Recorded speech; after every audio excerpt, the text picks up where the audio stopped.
qu'est-ce qu'une plaque lithosphérique? Ensuite, comment se déplacent les plaques lithosphériques? Et enfin, comment sait-on que les plaques lithosphériques se déplacent de ces façons-là? Alors, on va commencer par la définition d'une plaque lithosphérique. Les plaques lithosphériques, ce sont des morceaux de l'écorce terrestre qui se limitent à la fois latéralement et en profondeur. Si on regarde un petit peu les limites latérales, on observe des limites qui sur cette représentation sont des limites nettes. Donc en première approximation, on va définir les plaques comme des morceaux rigides, donc avec une partie centrale indéformable, et puis des mouvements qui se produisent uniquement sur les bordures. Ça, c'est une première approximation. On va aussi s'intéresser à la profondeur. Les plaques lithosphériques, grosso modo, on peut retenir l'ordre de grandeur d'une centaine de kilomètres de profondeur. En fait, c'est un peu moins quand on est sous une croûte océanique et c'est un peu plus quand on est sous une croûte continentale. Alors, jusqu'où vont les plaques lithosphériques? Elles vont plus profond que les croûtes, c'est important de le noter. Elles vont en fait jusqu'à une partie du manteau, elles vont jusque dans le manteau, et elles s'arrêtent à un endroit qui correspond à l'isotherme 1300 degrés. Alors qu'est-ce qui se passe quand on est dans le manteau, dans les péridotites du manteau à 1300 degrés? Les péridotites à cette température-là et à cette profondeur-là sont un petit peu molles, et on va avoir une zone qu'on appelle la LVZ, la zone de moindre vitesse, qui est juste en dessous de la lithosphère. Et s'il y a une zone de moindre vitesse, c'est parce que si les ondes sismiques vont moins vite, c'est parce qu'il y a un petit peu de mollesse dans les matériaux, il y a même un petit peu de matériel fondu, et donc ça fait un peu savonnette, et il y a une forme de découplage un petit peu entre la partie rigide du dessus, la partie rigide du dessous, et les plaques peuvent glisser un petit peu sur le manteau qui est en dessous. Alors, on peut retenir des limites latérales, qui sont des limites nettes avec des zones de mouvement, tandis que le centre des plaques est indéformable, et puis des limites profondes avec cet isotherme 1300 degrés où ça fait un petit peu savonnette entre le dessus et le dessous. Je veux quand même nuancer un petit peu cette définition, puisque si on regarde les limites latérales, il existe des limites latérales parfois en collision, dans lesquelles les plaques, quand elles sont continentales, se rentrent dedans, on va détailler ça un petit peu après, et là, à ce moment-là, ça rentre pas tout à fait bien dans la définition que je viens d'évoquer, puisque vous voyez ici, par exemple, la plus grande collision continentale qui existe à l'heure actuelle, entre l'Inde, qui rentre en fait en mouvement vers le nord dans la plaque eurasiatique, et vous voyez qu'on a ici des déformations, qui sont représentées par ces couleurs, qui sont sur plusieurs milliers de kilomètres. Donc il faut quand même nuancer un petit peu la définition. On va retenir qu'une plaque lithosphérique est une portion de la partie la plus externe de la Terre, une centaine de kilomètres grosso modo de profondeur, qui est limitée latéralement par des limites nettes, en général, qui sont des zones de mouvement, qu'on va détailler après, tandis que le centre des plaques est indéformable, avec une nuance quand même, lorsqu'il y a des grandes collisions continentales, cette définition n'est pas tout à fait correcte, puisque les plaques se déforment sur plusieurs milliers de kilomètres. Et puis en profondeur, une plaque lithosphérique descend jusqu'à l'isotherme 1300 degrés, dans une zone qu'on appelle la low velocity zone, donc une zone de faible vitesse sismique. Maintenant que nous avons défini la plaque lithosphérique, nous allons caractériser, lister en fait les déplacements des plaques lithosphériques, qui sont des déplacements relatifs les unes par rapport aux autres. On va avoir trois types de déplacements. On va avoir des mouvements de divergence, parfois les plaques s'éloignent les unes des autres, parfois des mouvements de coulissage, les plaques glissent les unes contre les autres, et enfin des mouvements de convergence où les plaques se rapprochent. Voici un exemple de mouvement de divergence. C'est un document qui est issu d'une conception assez ancienne, dès les années 60. On a l'hypothèse que souvent au milieu des océans, en tout cas au milieu de l'océan Atlantique, il y a ce qu'on appelle des zones de dorsale dans lesquelles des plaques s'écartent avec création finalement de nouveaux matériaux, de nouveaux fonds océaniques en l'occurrence. Et donc on a ici une zone de divergence, une zone d'éloignement entre la plaque qui est ici sur la droite, la plaque qui est ici sur la gauche, et création de nouveaux matériaux. Donc ça, c'est des zones de divergence qui se trouvent souvent au milieu, au sein en tout cas, des zones océaniques. Deuxième type de limite, ce sont les zones de coulissage. Alors elles sont moins importantes celles-là, parce que vous voyez que sur cette carte, tout ce qui est en orange là, ce sont des zones de divergence, des dorsales que je viens d'évoquer. Et puis, en fait, les zones de coulissage, elles sont représentées ici en noir. Il y en a une plus importante que les autres ici, qui donne la faille de San Andreas en Californie, mais sinon ce sont des petites failles quand même. À ces endroits-là, il y a un coulissage entre les deux plaques. Il faut savoir que globalement, ces failles qu'on appelle des failles transformantes, qui font un coulissage de plaques, elles sont liées en fait à la rotondité de la Terre. Si elles existent, c'est parce qu'on parle bien d'un globe, c'est pas une carte à plat comme représenté ici. Et donc on explique en fait ces mouvements de coulissage par le fait que ces plaques sont en fait des portions de sphères, des portions de parties externes de la sphère terrestre. Et puis, dernier type de mouvement, c'est les zones de convergence. Alors les zones de convergence, c'est quand des plaques se rapprochent, et là on va voir deux cas de figure. Premier cas de figure, vous avez une plaque de nature océanique qui va s'enfoncer dans les profondeurs. Cette plaque de nature océanique qui s'enfonce dans les profondeurs, des fois elle fait ça toute seule au milieu de l'océan, c'est tout à fait possible, ça va être ce qu'on appelle une subduction intra-océanique. Parfois, elle fait ça en bordure d'un continent, c'est aussi tout à fait possible, mais ce qui est important, c'est de retenir que vous avez une plaque océanique qui s'enfonce dans les profondeurs, c'est une zone, ça va créer un rapprochement des plaques, ce phénomène-là. Deuxième type de zone de convergence, parfois vous avez des plaques avec de la croûte continentale qui vont se rentrer les unes dans les autres. Et ça, c'est ce qu'on appelle une zone de collision. On a ça en France métropolitaine au niveau des Alpes, ça donne des figures de ce type-là qu'on pourra développer plus tard. Les zones de collision, vous avez ici un profil sismique au niveau des Alpes. Les Alpes sont des zones de collision, ça fait que deux plaques continentales se rentrent dedans. Et on a évoqué déjà au niveau de l'Himalaya le fait que ces zones de collision continentale avaient un impact quand même qui était beaucoup plus large en kilométrage que les deux autres types de limites de plaques. Donc voilà, au bilan, on a donc ces zones de divergence qu'on appelle les dorsales océaniques, lorsque les plaques s'éloignent, ça se passe en fait en milieu océanique. On a les zones de coulissage, les failles transformantes, qui ne sont pas très étendues en termes de kilométrage et qui sont liées à la rotondité de la Terre. Et puis on a ces zones de convergence avec deux cas de figure, soit les subductions, lorsqu'une plaque océanique plonge dans les profondeurs, soit la collision continentale, lorsque deux plaques de nature continentale se rentrent l'une dans l'autre. Maintenant qu'on a vu lister ces mouvements, on va essayer d'expliquer comment on les a connus, comment on sait aujourd'hui que ces mouvements se produisent. Et ça, il y a beaucoup d'indices qui ont convergé, mais la multiplicité des indices ne doit pas faire oublier le fait que ces découvertes sont assez récentes. Il y a 50 ans, nous n'étions pas au point, et cette théorie n'était pas connue, en fait, n'était pas au point. Alors, premier type d'indice, des indices tectoniques. Les indices tectoniques, en fait, c'est des indices dans les structures géologiques. Par exemple, vous avez ici une zone de dorsale un peu particulière, c'est l'Islande, c'est une zone qui est émergée, et on voit ici, par exemple, dans le paysage, ce type de structure. Et en fait, ce type de structure, on l'explique très bien, en l'occurrence par le fait qu'ici, vous avez en fait une plaque européenne et une plaque américaine qui sont en train de s'éloigner, et ça crée des fossés de ce type-là. Donc on peut schématiser les choses de cette façon-là, c'est un fossé qu'on appelle un fossé d'effondrement, graben, et en fait vous avez un bloc effondré avec des failles ici qui circulent. En fait, si on prend un peu de recul, on peut tout à fait modéliser ces systèmes avec des petites maquettes comme ça, qu'on fait fréquemment en classe, et vous voyez que quand on met des gousses géologiques et qu'on écarte, eh ben, on reproduit le même type de paysage. En fait, les indices tectoniques, c'est dans les structures géologiques du paysage, sont assez différents lorsqu'il s'agit d'une zone de divergence et lorsqu'il s'agit d'une zone de convergence. Dans les zones de divergence, on a des failles comme ça, et si vous regardez bien les détails, vous voyez que dans une faille normale, c'est celle que je viens de vous montrer en Islande, deux points qui initialement étaient collés se retrouvent écartés.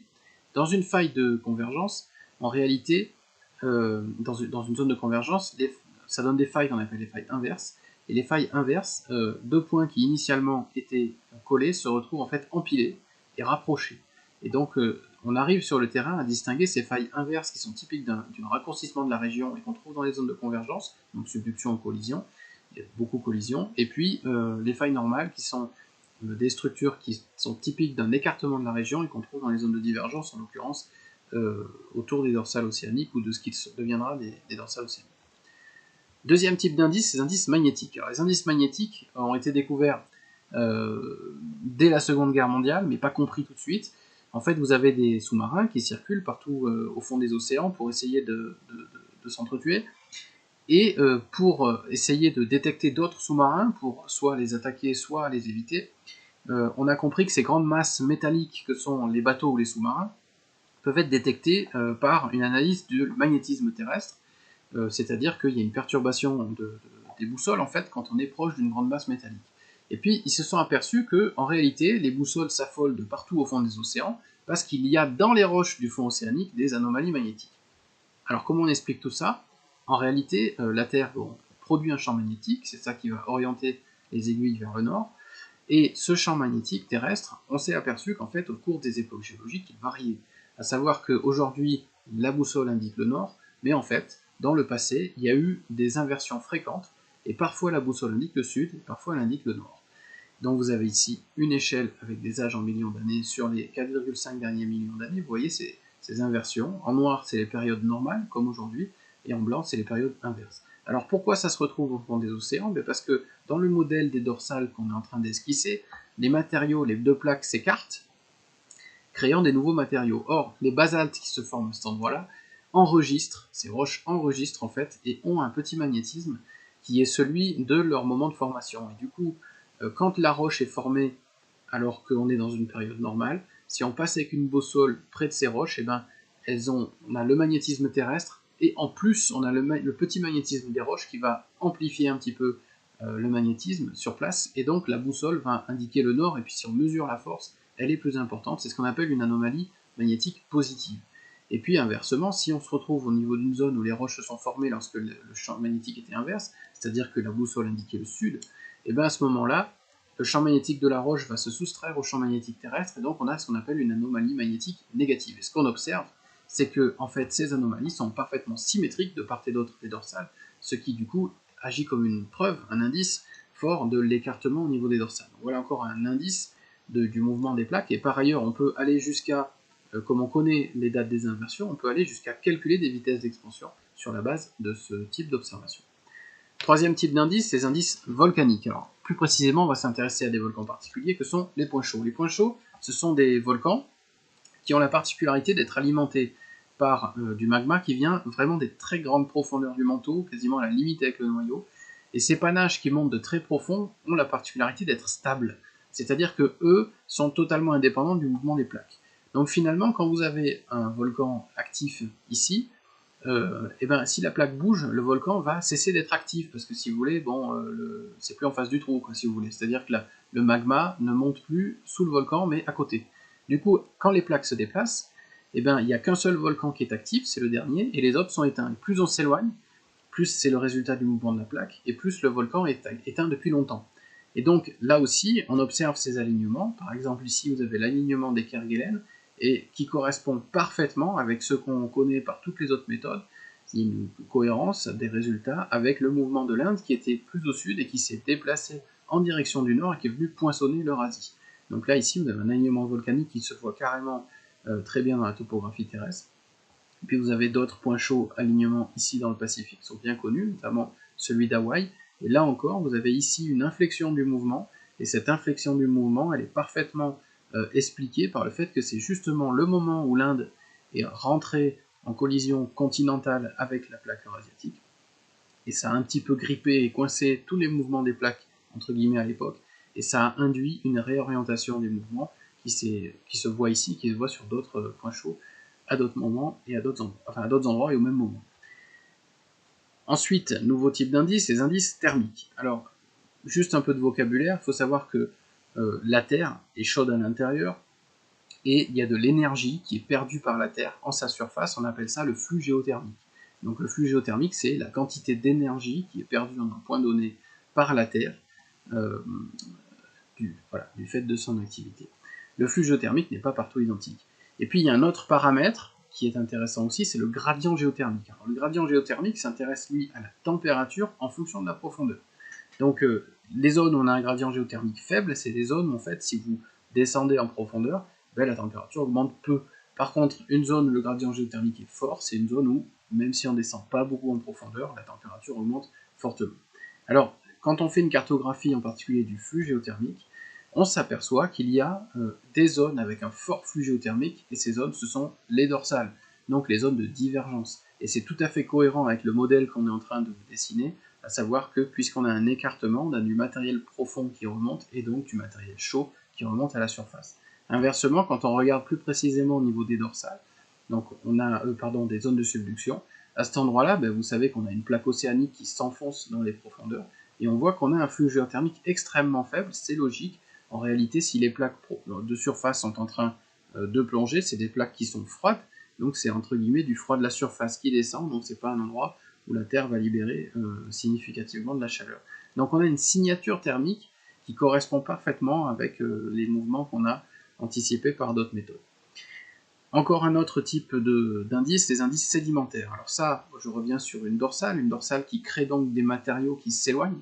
Quand on s'intéresse aux sédiments qui sont posés sur cette dorsale, sur la plaque océanique, à ce moment-là, on s'aperçoit qu'il y a deux éléments qui sont intéressants. Le premier, c'est que plus on est loin de la dorsale, et plus les premiers sédiments posés sur les roches volcaniques sont ancien. C'est-à-dire qu'ici, vous voyez, on est loin, on a des vieilles roches, on est proche, on a des jeunes roches sédimentaires. C'est logique, puisque ici, ça fait longtemps que ce matériau a été formé, il a bougé, il a mis du temps à arriver jusqu'à là, donc il a des vieux sédiments qui sont posés sur lui, alors que ici, vous avez des roches qui sont récentes, qui donc ont des sédiments qui sont beaucoup plus récents. Et puis, deuxième paramètre qui est tout à fait cohérent avec ça, c'est l'épaisseur, puisque ici, il y a une épaisseur de sédiment qui est très importante, ça fait longtemps que cette morceau de plaque a été créé, alors qu'ici, vous avez une épaisseur qui est faible. Et donc, vous avez, encore une fois, des choses qu'on peut quantifier, on peut mesurer les kilomètres, dater les premiers sédiments, et estimer des vitesses d'expansion, et avoir des résultats qu'on peut comparer aux autres méthodes. Et puis, on peut les comparer avec les mesures actuelles, puisqu'aujourd'hui, les mesures satellitaires sont très précises, et on est en mesure, on est capable de mesurer en fait en centimètres par an, puisque aujourd'hui les plaques se déplacent sur leur ordre de grandeur qui est celui de 1 cm à 10 cm par an, grosso modo, et on est capable d'avoir cette précision de mesure avec les satellites, et on observe que les mouvements actuels sont tout à fait cohérents avec tout ce qu'on a observé par ailleurs. Par exemple, vous voyez qu'ici, vous avez la plaque Amérique qui se déplace vers là-bas, alors que la plaque Europe va vers ce sens-là, la plaque Eurasiatique, et donc forcément, ici, il y a un écartement qui est tout à fait observé. Tout à l'heure, je vous ai montré des indices tectoniques au niveau de l'Islande, on est parfaitement cohérent au niveau de l'ensemble des indices. Donc, cette congruence des indices nous rassure et étaye et renforce cette théorie de la tectonique des plaques. Donc voilà, nous avons vu ce qu'était une plaque lithosphérique, comment elle se déplace et pourquoi est-ce qu'on pouvait affirmer l'existence de tous ces déplacements. Je vous remercie de votre attention.